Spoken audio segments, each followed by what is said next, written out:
Arrancamos este análisis. Hoy vamos a desgranar el fascinante árbol evolutivo de la psicología. A lo largo de esta guía, exploraremos cómo la humanidad ha intentado descifrar siglo tras siglo el enorme misterio de la mente y el comportamiento. Veremos exactamente cómo unas ideas filosóficas que eran súper abstractas terminaron transformándose en una ciencia rigurosa y estructurada, dando lugar a las corrientes que han definido este campo. Y ojo, comprender toda esta evolución no es solo una cuestión académica, es absolutamente clave para entender cómo le damos sentido a nuestras propias acciones cotidianas hoy en día. Nuestra hoja de ruta va directa al grano. 1. Raíces filosóficas y biológicas. 2. El nacimiento de una ciencia. 3. Psicoanálisis y conductismo. 4. La revolución cognitiva. Y para cerrar, 5. Humanismo y constructivismo. A ver, como dijo célebremente Hermann Ebbinghaus, la psicología tiene un largo pasado, pero una historia muy corta. Y esta línea de tiempo refleja esa transición a la perfección. Pasamos lentamente de las indagaciones puramente filosóficas del siglo XVII a incorporar la rigurosidad biológica a mediados del XIX, hasta, por fin, lograr su consolidación como una verdadera ciencia empírica. Empezamos con la sección 1, raíces filosóficas y biológicas. Resulta súper interesante fijarnos en este contraste inicial. Por un lado, tenemos el racionalismo del siglo XVII con Descartes, que defendía a capa y espada que poseemos ideas innatas y nos trajo el famoso dualismo mente-cuerpo. Pero por otro lado, pensadores como Locke y Hume plantaron la bandera del empirismo, argumentando que absolutamente todo nuestro conocimiento entra por los sentidos, sentando las bases del asociacionismo. Básicamente, este es el eterno debate que plantará la semilla de toda la psicología posterior.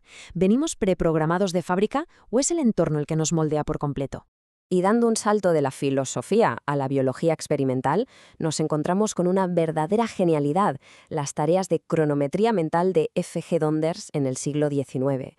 Esto es flipante porque ilustra cómo la fisiología le regaló a la psicología su rigor científico. Literalmente, al medir con un cronómetro el tiempo exacto que tarda el cerebro en procesar la información entre un estímulo y una respuesta, se demostró por primera vez que los procesos mentales se podían cuantificar de forma totalmente objetiva. Pasamos a la sección 2, el nacimiento de una ciencia. Y aquí llega el momento clave. 1879. Wilhelm Wundt es universalmente aclamado por sacar a la psicología de los sillones de los filósofos y meterla directamente en el laboratorio. La cita del historiador Edwin Boring no exagera en absoluto. La creación de ese primer laboratorio en Leipzig cambió las reglas del juego para siempre. Con Wundt nace la primera gran escuela de pensamiento oficial, el estructuralismo, también conocido como mentalismo. Su meta era analizar lo que él llamaba la experiencia consciente inmediata.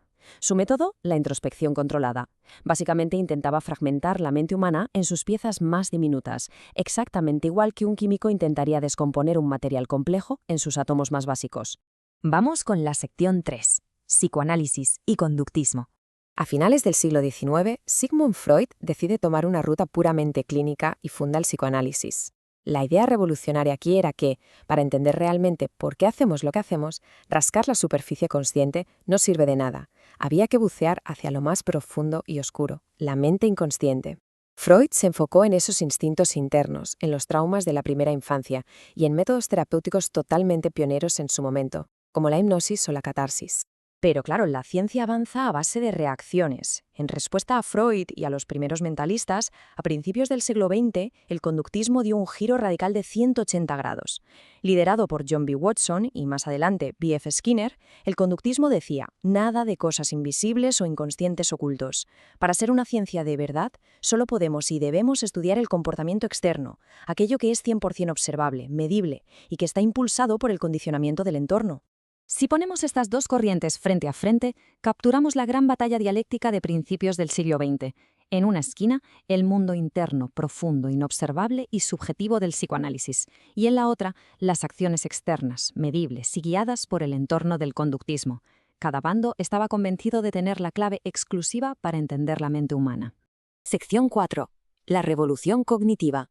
Pues resulta que tratar a los seres humanos como simples cajas vacías que solo reaccionan mecánicamente a su entorno se quedó bastante corto. Así que llegó la revolución cognitiva. El cognitivismo rechazó esa idea de la pizarra en blanco y volvió a colocar a la mente bajo los focos. Ahora el objetivo era comprender esos complejos engranajes internos, cómo procesamos, cómo almacenamos y cómo recuperamos la información. Y aquí la tecnología jugó un papel crucial. Inspirándose en Turing y von Neumann, nació la famosa metáfora del ordenador. De pronto, teníamos un vocabulario totalmente nuevo. El cerebro biológico era nuestro hardware y la mente humana funcionaba como el software. Una forma brillantísima de estudiar científicamente cómo transformamos las entradas en salidas a través de estrategias y planes orientados a objetivos. Llegamos a la sección 5, humanismo y constructivismo. Después de la Segunda Guerra Mundial, hacía falta una visión un poco más optimista. Así nació el humanismo, bautizado como la tercera fuerza. Grandes figuras como Maslow, Rogers y Frankl rechazaron de lleno tanto el pesimismo determinista de Freud como la visión mecánica y fría del conductismo. Su enfoque se centraba al 100% en el potencial humano, en la búsqueda de la autorrealización y en el bienestar integral de la persona. En paralelo, el constructivismo puso el foco en cómo aprendemos. Liderado por gigantes como Piaget, Vygotsky, Brunner y Ausubel, este enfoque nos dice algo fundamental. No somos esponjas pasivas que solo reciben información. ¡Para nada!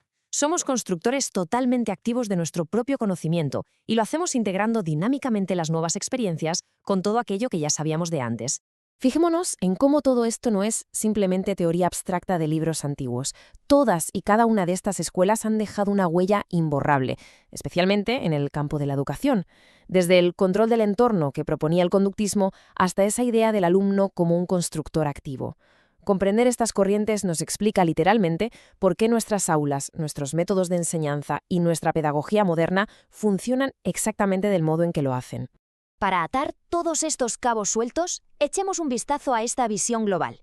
Es la mejor forma de ver cómo cada movimiento ha sido una reacción continua al anterior, expandiendo y enriqueciendo esta disciplina. Esta tabla resume nuestro viaje a la perfección. Vemos representantes, épocas y objetivos clave. Tenemos el enfoque en el inconsciente y la terapia de Freud a finales del 19. Luego, el estricto estudio del comportamiento observable de Watson, Skinner y Hall a principios del 20. Y después, el rescate de los procesos mentales con el cognitivismo de Neisser. Lentes muy distintas, sí, pero todas intentando resolver el mismo rompecabezas, la inmensa complejidad del ser humano. Sabiendo que los primeros ordenadores impulsaron la revolución cognitiva en su momento, nos queda una reflexión apasionante para despedirnos. Hoy, con la inteligencia artificial, el aprendizaje profundo y los impresionantes avances en neurobiología avanzando a pasos agigantados, ¿cuál será la próxima gran escuela que nazca para redefinir cómo entendemos la mente?